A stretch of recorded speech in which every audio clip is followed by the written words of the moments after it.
Right. Welcome to part 4 of chapter 9, section 3. Let's go back and get our plates or our drawing from part 1. We are currently in quarantine when I'm filming this, so I don't actually have my plate from when I did my first video for 9-3, part 1. So I just quickly did a sketch. Now, this video is all about reference angles. So you're going to have your plate with you. You're going to have your diagram with you. I just want you to think about the patterns here. And specifically, I just want you to think, this is the quadrant. Quadrant 1 is the one we really need to memorize. So if I gave you an angle in any of these quadrants, could you find a reference angle from quadrant 1? So for instance, if I were to ask you, what is the reference angle for 225 degrees? So you're going to go ahead and you're going to go find 225 degrees, and we color coded right now. Mine's in blue. 225 degrees is a blue angle. It goes with 5 pi over 4. Well, then what's my reference angle for 5 pi over 4 in the first quadrant? It's going to obviously be the other blue angle, or pi over 4. Likewise, if I asked you, what is the reference angle for 150 degrees? You're going to go find 150 degrees, and you're going to notice it's 5 pi over 6. The reference angle for 5 pi over 6 is going to be its partner in the first quadrant. That's going to be pi over 6. Or another way to look at it, let's look at 150 degrees. The x value is negative rad 3 over 2. The y value is positive 1/2. So what angle in quadrant 1 has a coordinate of rad 3 over 2, the positive version, and the positive version of 1/2? Well, rad 3 over 2, 1/2, again, that is going to be 30 degrees or pi over 6. So that's all we're looking. We're getting more comfortable with identifying these angles and knowing what their reference angle or their partner is in just the first quadrant. Okay, so keep this with you. It's going to be off screen while we do this video. I am on page 481. Okay.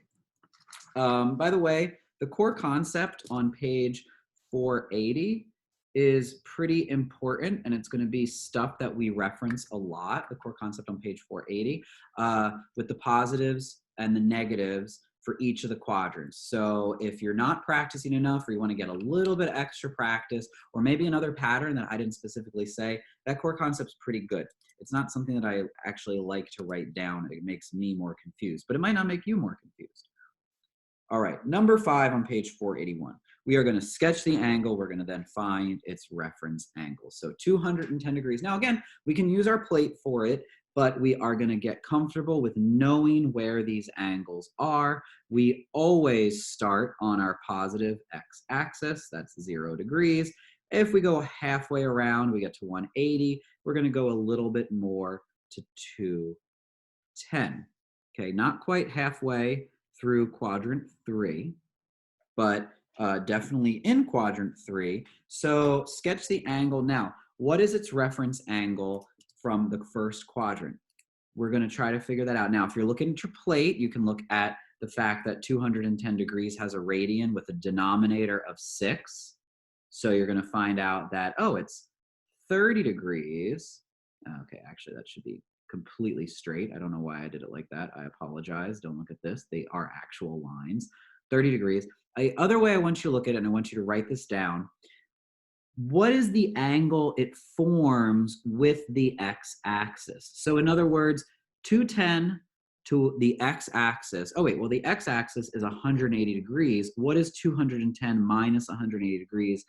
30 degrees. If you're ever lost, what is the closest way to get to the x-axis? 30 degrees. So the reference angle is 30 degrees. Another way of looking at it, if maybe it doesn't fall on your plate. Okay, let's do number 6. Oh, number 6 actually is going to be a little bit more confusing because it doesn't fall on our plate. It's negative 260 degrees. Well, that's going to take some thought, right? So we always start at our positive x-axis, but we're not going positive 260. We're going to go negative 260. So we're going to go negative 180 degrees.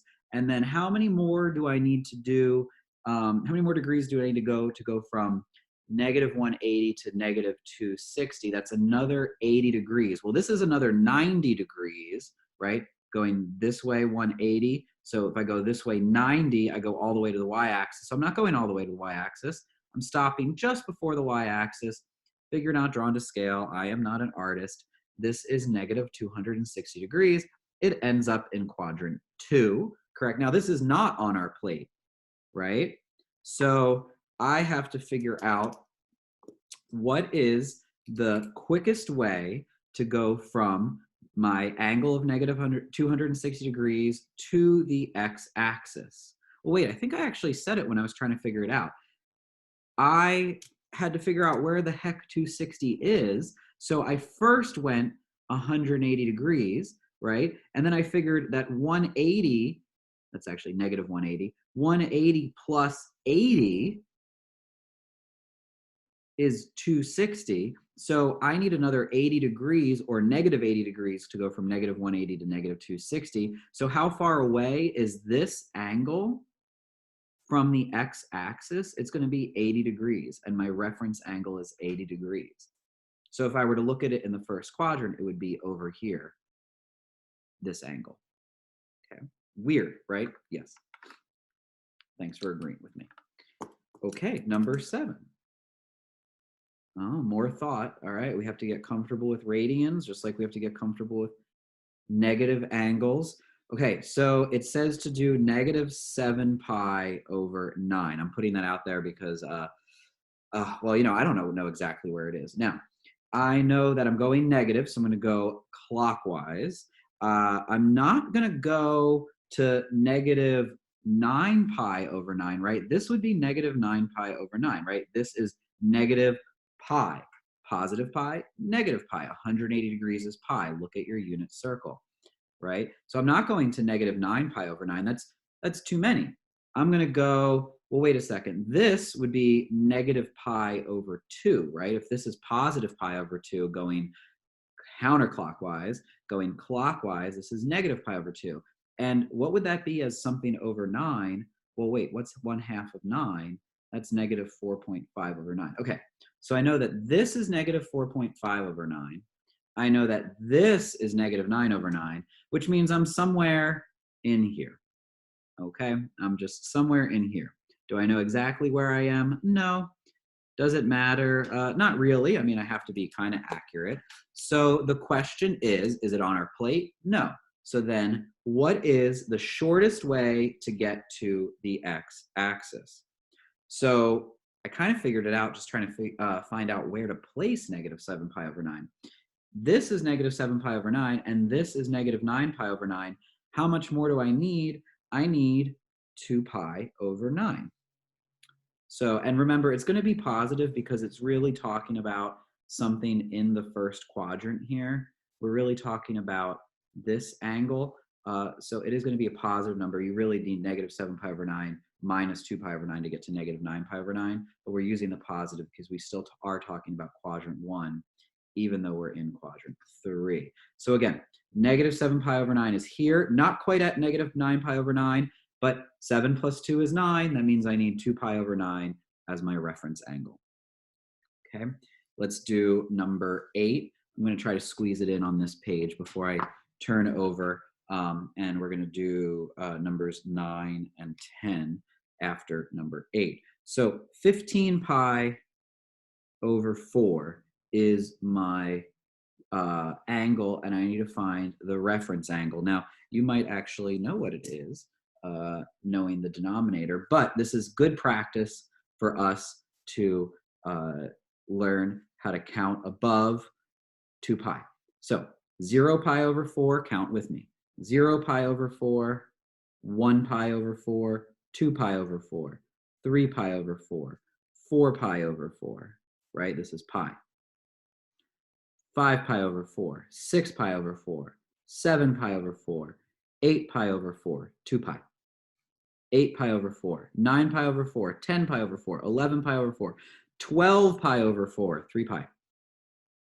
13 pi over 4, 14 pi over 4, 15 pi over 4. I went around to 8 pi over 4, 9 pi over 4, 10 pi over 4, 11 pi over 4, 12 pi over 4, 13, 14, 15 pi over 4. That's actually how you have to draw the angle, although you can make it a little bit more symmetrical and less like a shell. But you have to start here, 0, 1, 2, you count 0, 1, 2, 3, 4, 5, 6, 7, 8, 9, 10, 11, 12, 13, 14, 15 pi over 4.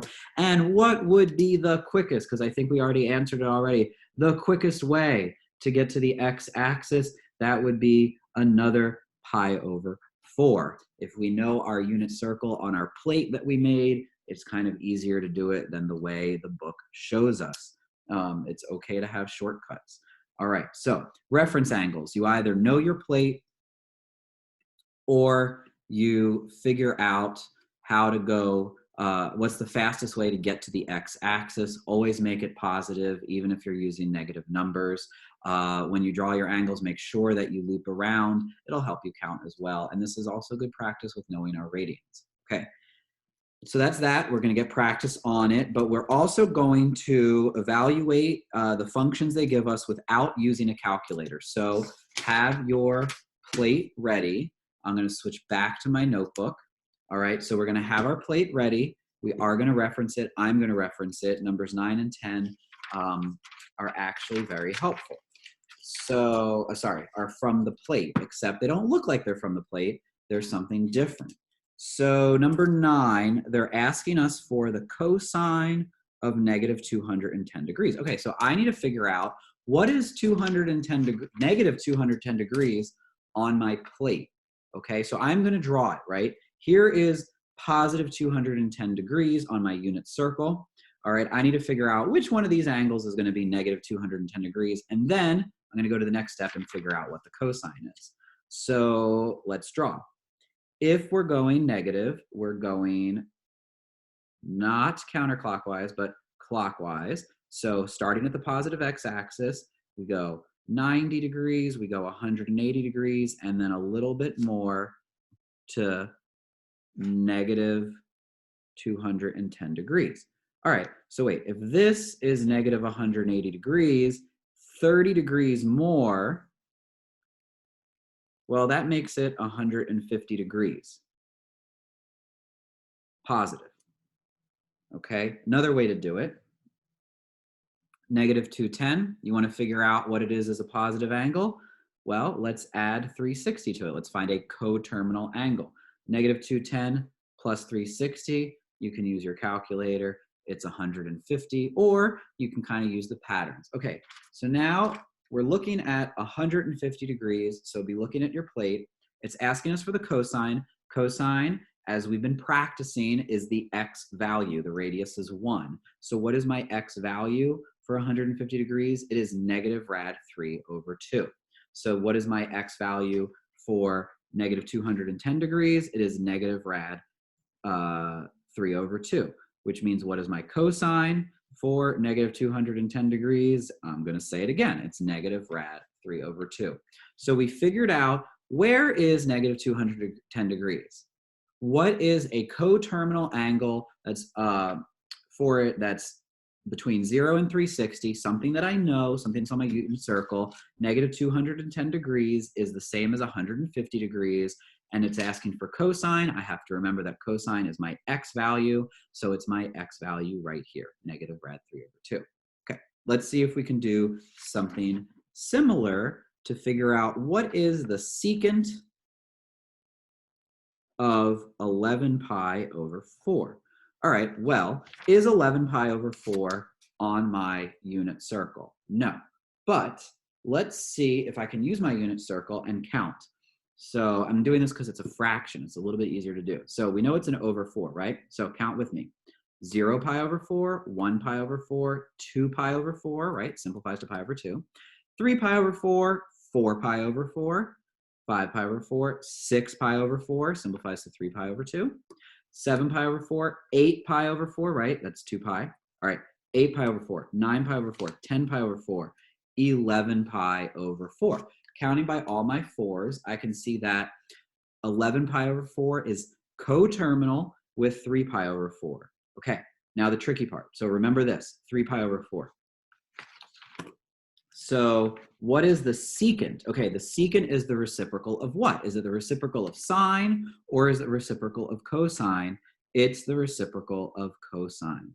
So I need to figure out what is my cosine of 3 pi over 4, right? 11 pi over 4 is coterminal with 3 pi over 4. So my cosine is negative rad 2 over 2. So the cosine of 3 pi over 4 is negative rad 2 over 2. So what's the reciprocal of negative rad 2 over 2? Now, if you had practice with this already, I hope you saw the pattern. You can get the answer right away. I'm going to do some math, though, just because, well, we're at a distance learning here. So the cosine of 3 pi over 4 is negative rad 2 over 2. I'm finding the secant. Why 3 pi over 4? Because that's coterminal with 11 pi over 4, and that's what the book asked me to do. So let's take the reciprocal. 2 over negative rad 2. Multiply by rad 2 over rad 2 to rationalize the denominator. What's rad 2 times rad 2? It's 2, so that cancels out. And my answer is just negative rad 2. So that is my secant of 11 pi over 4. I'll have practice for you assigned later. Right now, take a deep breath, let it in. We're talking about coterminal angles here or other patterns that you notice from the unit circle when it comes to evaluating the trig functions without a calculator. All right, stay tuned for practice problems.